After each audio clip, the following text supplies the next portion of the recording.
Un homme sans diplôme d'ingénieur a conçu l'arme la plus produite de l'histoire humaine. Et quand les experts ont compris ce qui venait de se passer, il était déjà trop tard pour changer quoi que ce soit. Ce fusil a combattu sur chaque continent. Il figure sur le drapeau d'un État souverain et aujourd'hui encore, des dizaines d'armées l'utilisent comme arme principale de leur infanterie. Voici comment tout a commencé. Le 10 novembre 1919, dans le village de Kouria, au cœur de la province de l'Altaï, une famille paysanne nombreuse accueillait son 17e enfant. On le prénomma Mikhaïl. Son père, Timofei Kalachnikov, était un homme solide, attaché à sa terre et à son labeur. Il élevait ses enfants dans la tradition du travail bien fait, gérait son exploitation avec rigueur et ne demandait à l'État rien d'autre que d'être laissé en paix. Le pouvoir soviétique en décida autrement. En 1930, la famille Kalachnikov fut classée parmi les koulaks, ces paysans jugés trop prospères par le régime, et déportés en Sibérie, dans la région de Tomsk. Timofei ne survécut pas à l'exil. Mikhaïl avait 11 ans. Dès l'enfance, il se distinguait par une curiosité mécanique hors du commun. À l'école, ce n'était pas la littérature qui le captivait, mais le fonctionnement des choses. Comment un verrou s'ouvre, comment un moteur transmet sa force, pourquoi deux pièces s'imbriquent d'une façon précise et pas d'une autre. À 16 ans, il quitta sans autorisation le lieu de sa déportation, un acte qui aurait pu lui coûter très cher. Il rejoignit le Kazakhstan, trouva un emploi dans un dépôt ferroviaire à Mataï. C'est là, au milieu des machines, des outils et du bruit des ateliers, que se forma ce qu'on appellera plus tard sa pensée d'ingénieur. Une pensée construite non dans les amphithéâtres des grandes écoles, mais dans la réalité concrète du métal et du mouvement. En 1938, Kalachnikov fut appelé sous les drapeaux. Il fut affecté aux unités blindées et ne tarda pas à se démarquer, non comme un simple conducteur de char, mais comme quelqu'un capable de réfléchir à la technique au-delà de son emploi immédiat. Pendant son service, il conçut un compteur de ressources moteurs pour chars d'assaut, ainsi qu'un dispositif adapté au pistolet Tokarev, améliorant l'efficacité du tir depuis une écoutille de blindé. Ces travaux remontèrent jusqu'au commandant du district militaire spécial de Kiev, le général d'armée Joukov en personne. Le jeune inventeur fut convoqué. Joukov l'écouta, apprécia et donna l'ordre de l'envoyer en usine pour fabriquer des prototypes. Puis la guerre éclata et balaya tous les plans. En octobre 1941, lors des combats près de Briansk, le sergent-chef Kalachnikov fut grièvement blessé à l'épaule par des éclats d'obus. Plusieurs mois d'hôpital suivirent, la douleur, l'immobilité, le temps qui s'étire. Et c'est précisément dans cette immobilité forcée, allongé sur un lit d'hôpital, qu'il commença à penser aux armes d'une manière entièrement nouvelle. Non plus comme un soldat à qui l'on a remis un fusil, mais comme un constructeur que taraudait une question simple sans réponse. Pourquoi le soldat allemand dispose-t-il d'un armement supérieur ? À l'hôpital, il côtoya des fantassins blessés qui lui racontèrent ce qu'ils avaient vécu au combat. Ils décrivaient la supériorité du feu automatique ennemi, les situations où des soldats soviétiques équipés de fusils à verrou se retrouvaient démunis face à des adversaires disposant d'armes automatiques dans les combats rapprochés. Kalachnikov quitta l'hôpital avec une décision arrêtée: concevoir une nouvelle arme. L'objectif paraissait insensé pour un homme sans formation spécialisée. Lui ne le voyait pas ainsi. Son premier pistolet mitrailleur, il le fabriqua littéralement dans des ateliers ferroviaires, avec des moyens dérisoires. Le prototype fut présenté sur un polygone d'essai. Le grand concepteur, Vassili Dekhtyaryov, dont les armes étaient déjà en service dans l'armée rouge, examina le travail du jeune inconnu et rendit un verdict honnête. Le pistolet mitrailleur n'égalait pas les modèles déjà adoptés, mais l'ingéniosité du concepteur méritait qu'on l'encourageât sérieusement. Kalachnikov fut orienté vers une formation complémentaire et intégré à un bureau d'études. Des portes qui restaient fermées pour l'immense majorité s'ouvrirent devant lui. Non par piston, non par diplôme, mais par talent pur. Pendant ce temps, la réflexion militaire soviétique traversait une transformation profonde. À l'été 1943, lors d'une réunion du Conseil technique du Commissariat du peuple à la défense, on examina une carabine automatique allemande capturée, le Maschinenkarabiner 42 ou MK42, prise sur le front du Volkov à la fin de 1942. L'arme frappa les esprits. Sa cartouche intermédiaire, moins puissante qu'une cartouche de fusil, mais très largement supérieure à une cartouche de pistolet, offrait aux fantassins à la fois de la portée et la capacité de tirer en automatique sans recul incontrôlable. La même réunion analysa la carabine semi-automatique américaine M1, fournie par les Alliés dans le cadre du pré-bail. La conclusion fut sans appel. L'Union soviétique avait besoin de sa propre cartouche intermédiaire et d'une arme entièrement nouvelle conçue pour elle. À l'automne 1943, la cartouche fut développée. En novembre, un concours fut ouvert simultanément sur 3 types d'armes. Un fusil d'assaut, une carabine semi-automatique et une mitrailleuse légère. Lors des premiers essais, c'est l'automatique de Soudaïev qui s'imposa, l'homme qui avait déjà acquis une solide réputation avec le pistolet mitrailleur PPS. C'était un adversaire redoutable, mais aucun des modèles présentés ne satisfaisait pleinement au cahier des charges. Le concours fut clôturé, les exigences réécrites et un nouveau concours fut lancé à la fin de l'année 1945. C'est alors que le nom de Kalachnikov apparut sur la liste des participants. Il déposa son dossier sous le code NIIM, initiale de son prénom et de son patronyme, Mikhail Timofeyevitch. Face à lui se trouvaient des concepteurs chevronnés, titrés, appuyés par des bureaux d'études entiers. Lui était seul et sans diplôme. 16 projets préliminaires furent soumis au concours de 1946. La commission en retint 10, recommanda la fabrication de 6 prototypes en métal, 5 atteignirent le premier tour d'essai. Parmi eux, Kalachnikov avec son AK-46. Mais il était trop tôt pour se réjouir. À l'issue du premier tour, la commission estima qu'aucun des modèles présentés ne satisfaisait aux exigences en matière de précision, de fiabilité et d'endurance mécanique. Tous les participants reçurent l'ordre d'améliorer leur prototype. L'étape suivante fut fixée à août 1947. Kalachnikov lut attentivement le rapport de la commission. Les remarques étaient nombreuses. Certaines portaient sur des détails, la forme de la poignée d'armement, la position de la sécurité, la conception du couvercle de boîte de culasse.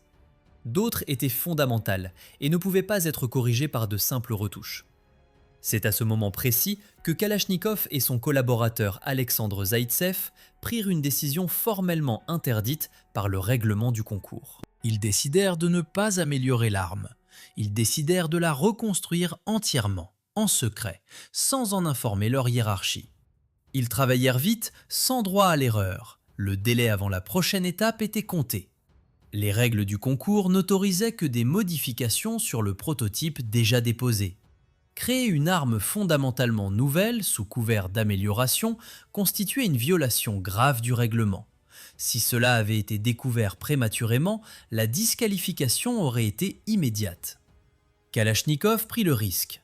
En août 1947, la commission reçut un prototype qui ne ressemblait à l'AK-46 que sur le papier. Intérieurement, c'était une machine entièrement différente. Le verrouillage de culasse s'effectuait désormais par rotation. Une solution éprouvée, radicalement distincte du verrouillage par inclinaison que proposaient les concurrents. Le ressort récupérateur avait été déplacé sous le couvercle de boîte de culasse, compact, protégé, sans pièces superflues. La sécurité et le sélecteur de tir étaient réunis en un seul élément, positionné sur le côté droit, grossier à l'œil mais d'une fiabilité absolue en conditions réelles. La construction avait été volontairement simplifiée, là où cela n'affectait pas la précision, et soigneusement ajusté là où c'était critique. Le résultat surprit même les membres les plus aguerris de la commission. L'AK-47 laissa derrière lui l'automatique de Boulkin, jusque-là favori pour sa précision, et celui de Dementiev. La commission recommanda le modèle de Kalachnikov pour adoption dans l'armée soviétique. En 1949, l'arme entra officiellement en service. Les observateurs occidentaux réagirent rapidement. La thèse d'une influence allemande circula avec insistance. L'argument principal tenait à la ressemblance visuelle entre l'AK et le Sturmgewehr 44 allemand. La première arme de l'ISFER était officiellement désignée fusil d'assaut. Ce qui renforçait la théorie, c'est que le concepteur allemand Hugo Schmeisser avait été transféré en Union soviétique en octobre 1946 et travaillait à l'usine d'armement d'Ijevsk. L'histoire était séduisante, mais elle ne résiste pas à l'examen. La conception de l'AK s'était déroulée à Kovrov, pas à Ijevsk, où Schmeisser n'arriva qu'après que le prototype de concours était déjà achevé. Sur le plan technique, les deux armes fonctionnent selon des principes opposés. Le Sturmgewehr 44 utilise un verrouillage par inclinaison de culasse, l'AK un verrouillage par rotation. Le ressort récupérateur du modèle allemand est logé dans la crosse. Celui de l'AK est placé sous le couvercle de boîte de culasse.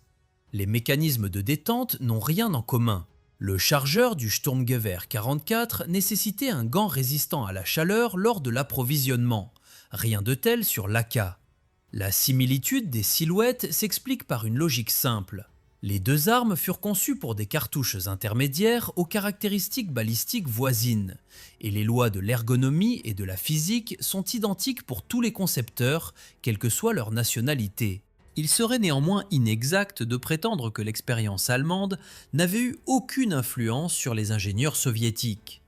Le MK-42 capturé avait été minutieusement étudié dès 1943. L'idée même de la cartouche intermédiaire venait en grande partie de là. Mais cette influence concernait la construction d'une arme spécifique.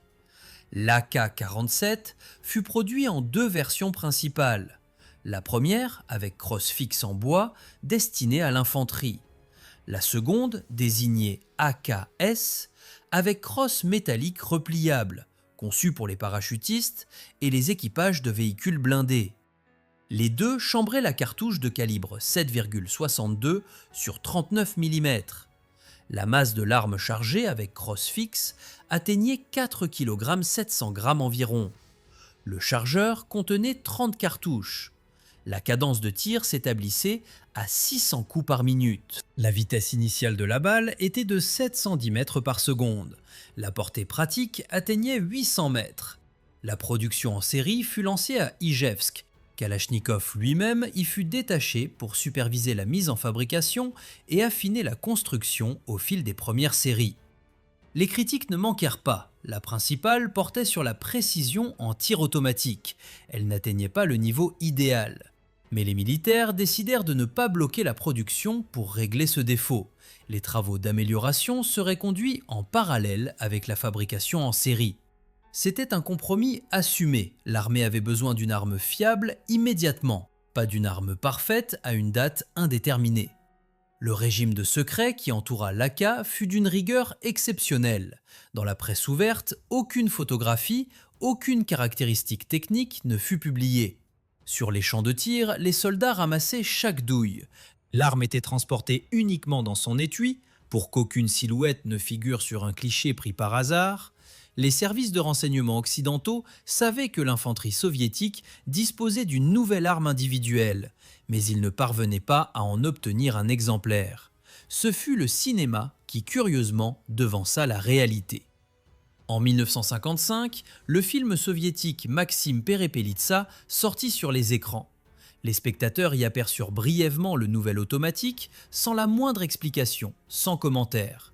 C'était la première apparition publique d'une arme que le pays n'avait pas encore officiellement reconnue. Les services de renseignement occidentaux mirent finalement la main sur l'AK à l'automne 1956. Les troupes soviétiques entrèrent en Hongrie pour réprimer le soulèvement anticommuniste. Les combats de rue à Budapest constituèrent le baptême du feu de l'arme de Kalachnikov, sa première épreuve dans de vraies conditions de combat. Plusieurs exemplaires tombèrent entre les mains de spécialistes occidentaux. Ce qu'ils découvrirent les frappa. La simplicité de construction, la fiabilité évidente, la puissance de la cartouche intermédiaire. L'infanterie soviétique venait de recevoir une arme d'une catégorie nouvelle et l'Occident le comprit d'un coup. La réaction américaine fut concrète. Les États-Unis disposaient encore du fusil semi-automatique M14, chambré pour une cartouche de fusil plein calibre. Face à l'AK, ils lancèrent le développement d'urgence d'un nouveau concept.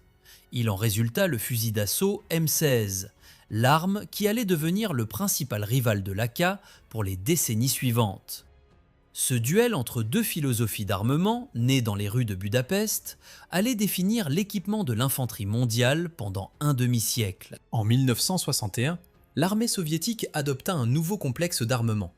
Il comprenait l'automatique Kalachnikov modernisée, désignée AKM, et la mitrailleuse légère Kalachnikov, désignée RPK. C'était une avancée remarquable du point de vue de l'ingénierie militaire. 70% des pièces et des sous-ensembles des deux armes étaient interchangeables.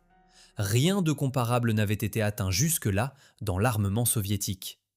Pour cette réalisation, Mikhail Timofeyevitch Kalachnikov reçut en 1958 le titre de héros du travail socialiste.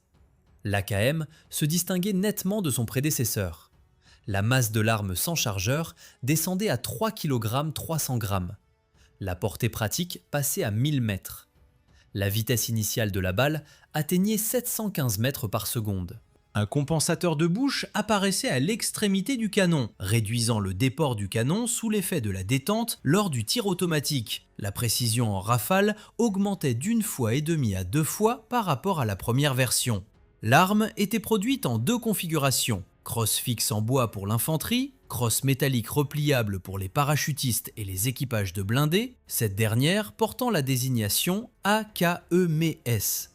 Il était possible de tirer crosse repliée, ce qui constituait un avantage tactique réel lors des sauts en parachute. À cette époque, l'automatique Kalachnikov avait depuis longtemps cessé d'être une arme exclusivement soviétique. Les pays du pacte de Varsovie obtinrent des licences de fabrication. En Pologne, en Hongrie, en Roumanie, en Bulgarie, des usines produisirent leurs propres versions. Chaque pays apporta des modifications mineures, mais l'essentiel demeura inchangé. L'AK se répandait dans le monde à une vitesse qui rendait difficile le recensement de toutes ses copies et variantes. C'est au Vietnam que l'arme soviétique affronta son épreuve la plus sévère de toute la guerre froide.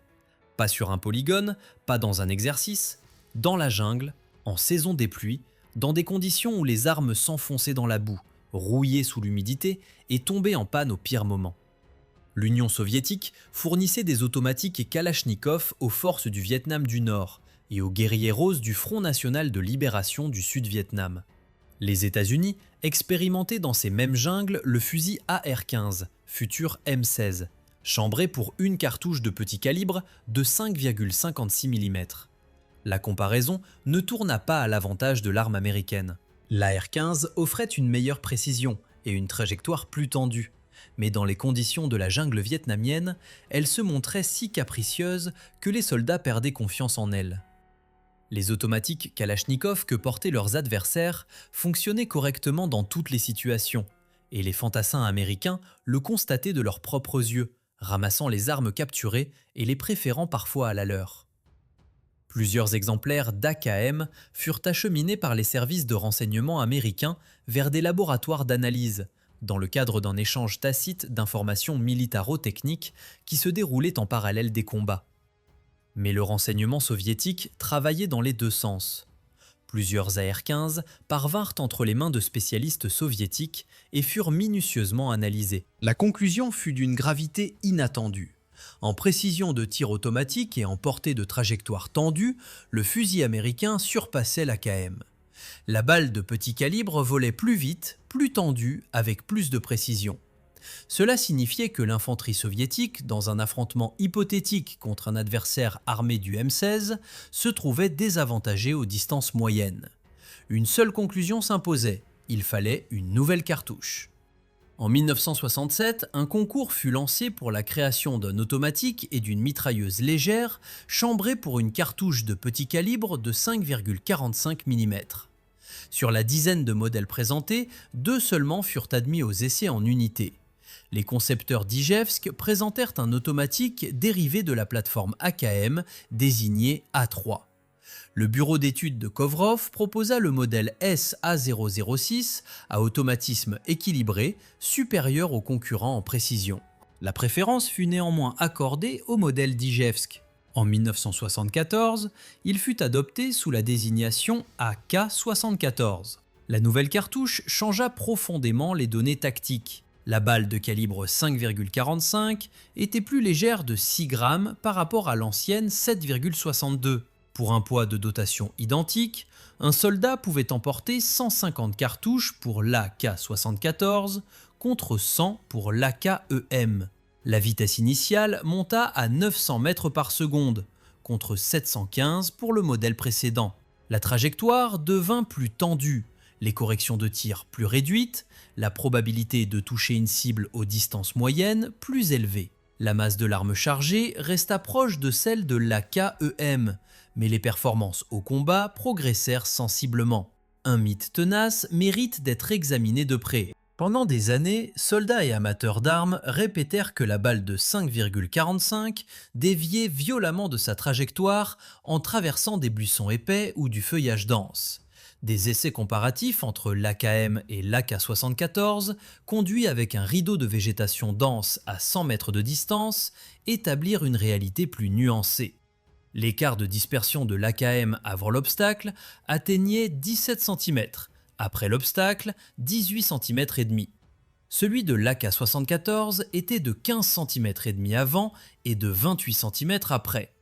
La dégradation de la précision était donc plus marquée pour la petite balle, certaines perdaient effectivement leur stabilité et pénétraient la cible de biais. Mais aucune balle ne déviait franchement sur le côté. La dispersion résiduelle restait suffisante pour toucher une cible de façon fiable. Le mythe fut démenti, avec des nuances. La véritable épreuve de l'AK-74 fut l'Afghanistan. À partir de décembre 1979, les troupes soviétiques opérèrent en haute altitude, sous un soleil brûlant, dans des écarts de température extrêmes et une poussière abrasive qui pénétrait tous les interstices. L'arme se révéla fiable, mais des problèmes imprévus surgirent. Le vernis appliqué sur les pièces en bois, crosses et garde-mains, ramollissait à la chaleur et collait aux mains. Les soldats qui recevaient un automatique neuf en grattaient immédiatement le vernis, directement sur le terrain. La crosse métallique repliable de la version AK-S74 se chauffait au soleil au point de brûler la joue lors du tir. La solution se trouvait avec les moyens du bord. On enveloppait la crosse de bandes de caoutchouc ou de rubans isolants. L'expérience afghane révéla également un problème de compacité. Les équipages de chars et de véhicules de combat d'infanterie utilisaient l'AK-S74 à crosse repliable. Mais même replié, l'automatique mesurait 70 cm. Quitter un blindé en flammes par l'écoutille avec une telle arme en main devenait une manœuvre mortellement périlleuse. Chaque seconde comptait, et l'automatique accrochait les bords du panneau, retardant l'évacuation. Il fallait quelque chose de nettement plus court. En 1979, fut adopté l'AK-S74U, version raccourcie destinée aux équipages de blindés, aux servants de lance-grenades et aux unités spéciales. Crosse repliée, sa longueur totale n'atteignait que 490 mm. Le canon fut raccourci, le dispositif de bouche entièrement repensé. Les performances balistiques diminuèrent par rapport au modèle pleine longueur, mais pour l'autodéfense et les combats à courte distance, l'arme s'avéra parfaitement adaptée. L'AK-74U fit ensuite son apparition dans les unités de police de la route et les structures de sécurité. Arme compacte et suffisamment puissante pour le milieu urbain. Au début des années 90, les 4 versions parallèles de l'AK-74 furent remplacées par un modèle unifié. Il reçut la désignation A-K74-EM, la lettre EM étant l'initiale du mot modernisé. La principale nouveauté était une crosse repliable en plastique, plus confortable que le métal, moins douloureuse aux basses températures et nettement moins agressive sur la joue lors du tir. Pour la première fois, l'automatique recevait un rail standard, permettant l'installation de tout type de lunettes de visée, diurnes ou nocturnes. La solidité structurelle de plusieurs pièces fut renforcée. L'AK-74EM devint le standard unique de l'armée russe et le demeure aujourd'hui.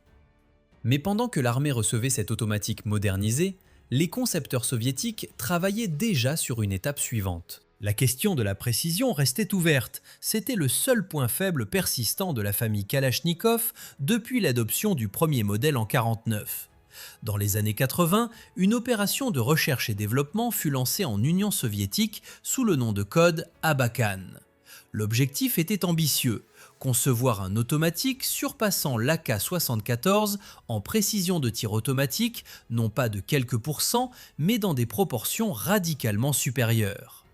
Plus d'une dizaine de modèles furent présentés par différents collectifs de concepteurs. Chacun proposait sa réponse au même problème fondamental.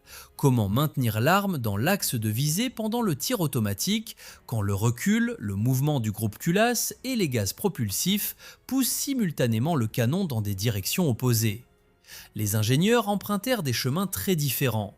Certains travaillèrent sur les dispositifs de bouche, d'autres sur les schémas d'automatisme, d'autres encore proposèrent des architectures entièrement nouvelles.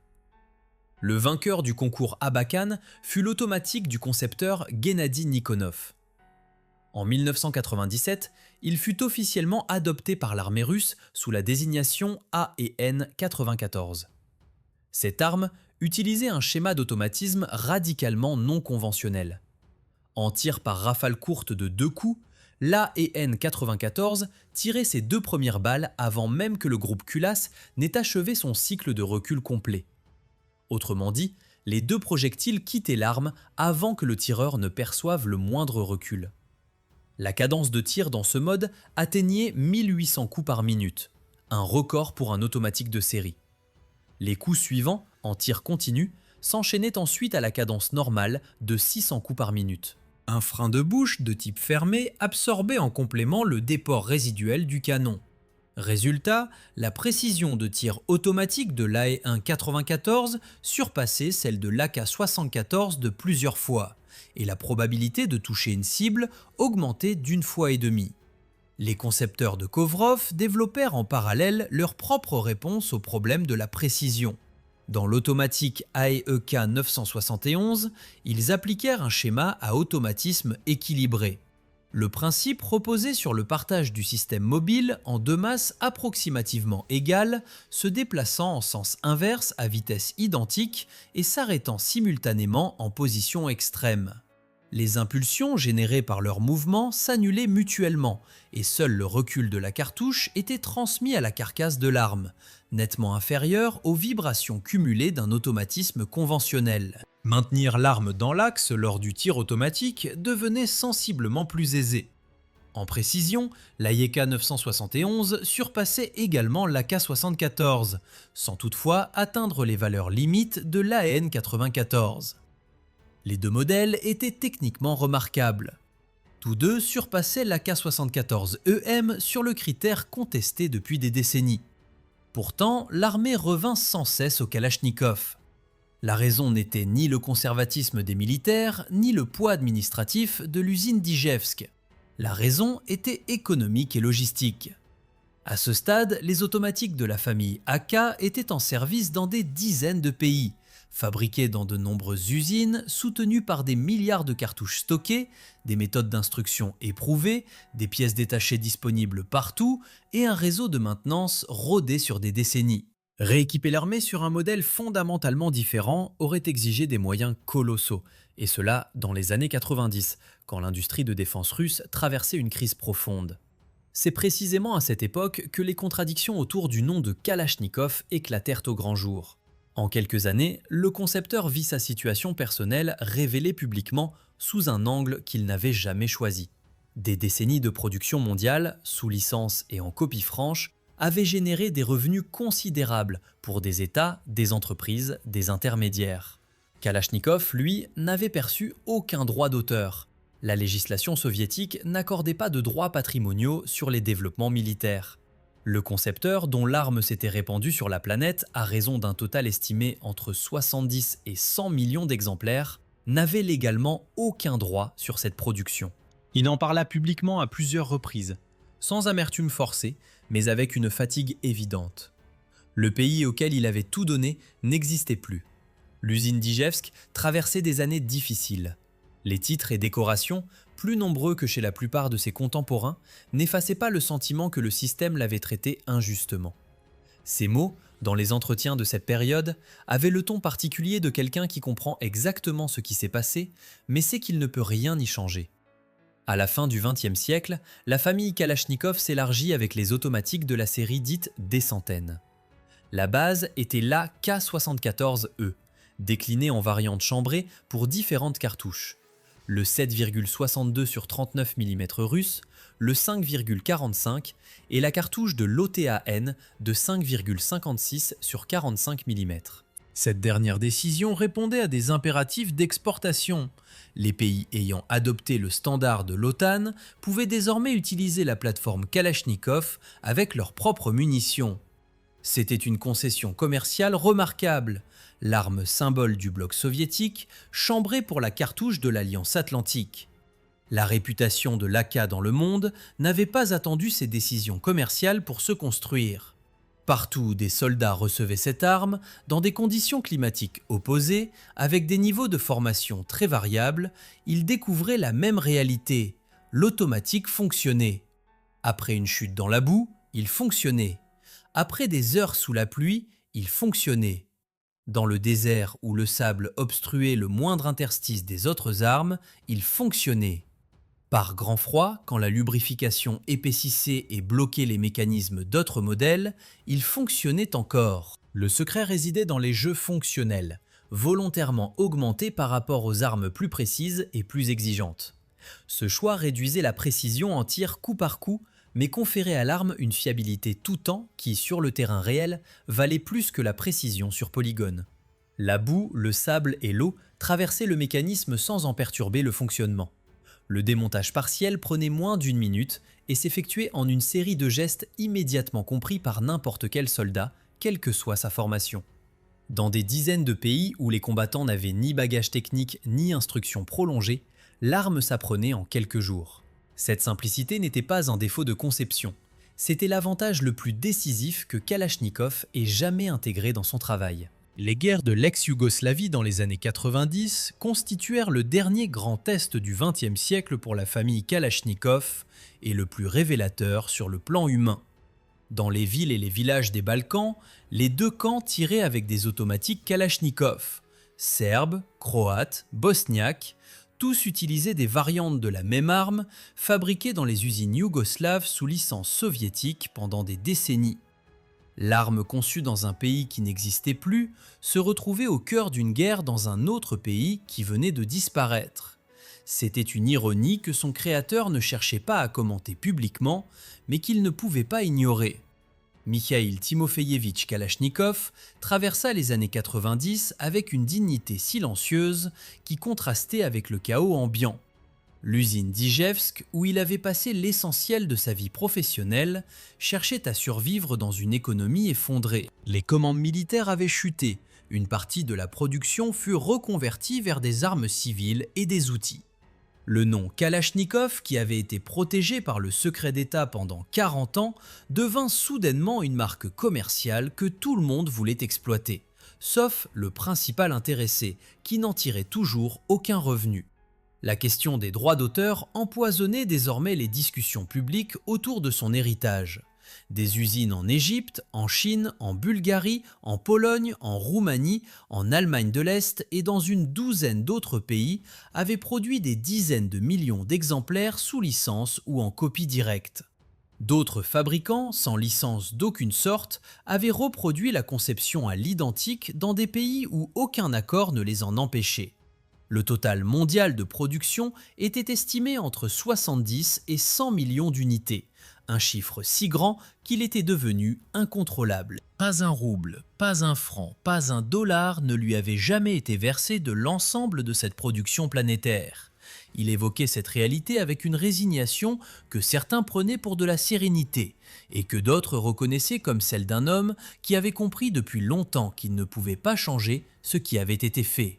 Dans un entretien accordé dans les années 2000, il affirma qu'il aurait aimé avoir inventé une tondeuse à gazon, quelque chose qui rendait la vie meilleure plutôt que de la prendre. Mais il n'exprima jamais de regret sur le fait d'avoir servi son pays. C'était pour lui deux choses entièrement distinctes. Le drapeau du Mozambique arborait depuis le 1er mai 1983 l'image d'un automatique Kalachnikov, reconnaissable à son chargeur incurvé caractéristique. C'est le seul drapeau national au monde représentant un fusil d'assaut moderne de série identifiable. Ce choix avait été fait pour honorer le rôle de cette arme dans la guerre d'indépendance du pays contre le Portugal, achevée en 1975. L'automatique y était présenté comme un symbole de résistance et de souveraineté recouvrée. Une lecture que Kalachnikov accueillait avec une gêne non dissimulée, sans jamais la rejeter publiquement. En 2009, il fêta ses 90 ans à Ijevsk, entouré de membres de sa famille et de représentants des forces armées russes. Sa santé déclinait, mais il continuait à participer à des conférences, à rencontrer de jeunes concepteurs, à accorder des entretiens. Il restait curieux, attentif et refusait le rôle de monument qu'on voulait faire de lui. Peu avant sa mort, il adressa une lettre au patriarche Kirill. y écrivait que la douleur morale le torturait. Une seule question, simple et sans réponse satisfaisante. Portait-il une part de responsabilité dans la mort des personnes tuées par l'arme qu'il avait créée? Ce n'était pas une crise de foi tardive. C'était la question d'un homme de 93 ans qui avait regardé pendant 60 ans son œuvre se propager dans des conflits qu'il n'avait pas voulu et qu'il n'avait pas pu arrêter. Le patriarche répondit que le concepteur avait défendu sa patrie et que sa conscience devait être en paix. Si cette réponse le soulagea vraiment, il ne le dit jamais publiquement. Le 23 décembre 2013, Mikhail Timofeyevitch Kalachnikov s'éteignit à Ijevsk dans sa 94e année.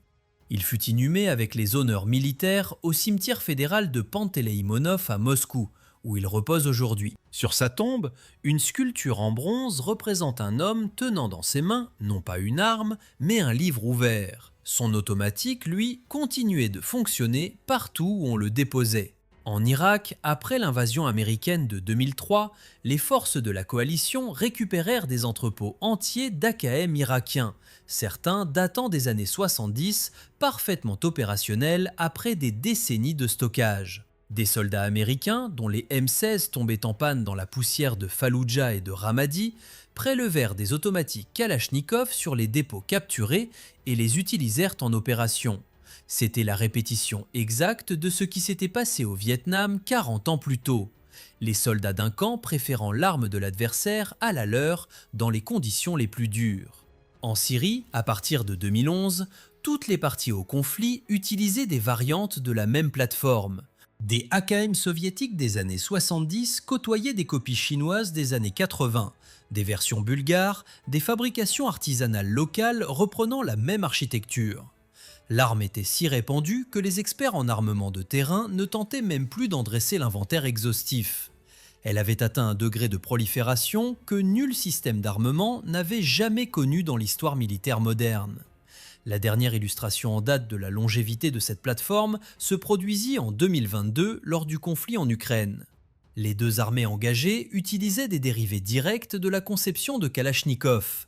Les forces russes avec l'Ak-74M et ses variantes récentes, les forces ukrainiennes avec les mêmes modèles hérités de l'ère soviétique et des versions modernisées produites localement. 73 ans après qu'un sergent-chef sans diplôme avait posé son prototype sur la table d'une commission militaire soviétique, son principe de construction était toujours là, dans les deux camps, dans les mêmes tranchées, sur le même sol. Aucun successeur technique n'avait réussi, en 3/4 de siècle, à convaincre les armées du monde de tourner définitivement la page.